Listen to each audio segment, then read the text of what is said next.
want to dig into this tonight. I want us to give us maybe a more hopeful reading of some of these places we get in the Bible, where there's places where God seemingly changed God's mind, or where there's these violent acts, and we go, well, is that God? There's better ways to read it, I think. There's ways of seeing the God who's ahead of us. One of my favorite phrases from President Quabain for y'all is preparing you for the future as it will be. Read it like Jesus, though. Like, what kind of future does Jesus see? Like, the kingdom come, thy will be done on earth as it is in heaven? Ooh, it's a theological statement. It's a statement of faith. What kind of future is God calling you into? The other way I think about this, too, how powerful this could be, is that you and I, for whatever reason, it comes back to this again and again, is what happens to us when we imagine our futures.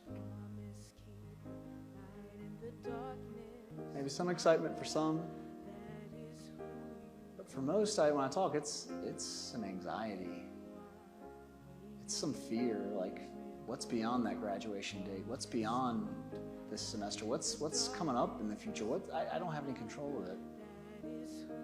But what if we were to imagine, like these scripture writers, the God who awaits us in the future?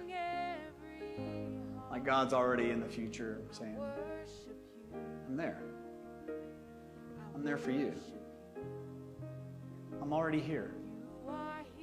I'm waiting on you. It's going to be okay. It's been okay before. It's going to be okay in the future. Do you see it? I don't know about you, but it actually warms my heart. It actually does to me what happens when we take those 3 deep breaths at the beginning of chapel.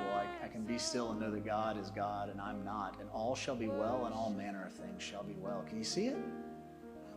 We get this faith thing wrong all the time. We think it's like looking back for old things. No, we look back only at those who've gone before so that we can know how to go forward for the lives that we're called to.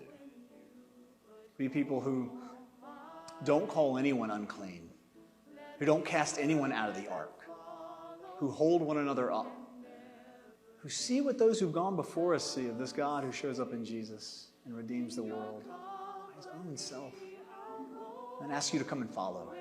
It's amazing. It's a God of the future calling you forward. Thus I'll move and live and grow in you, and you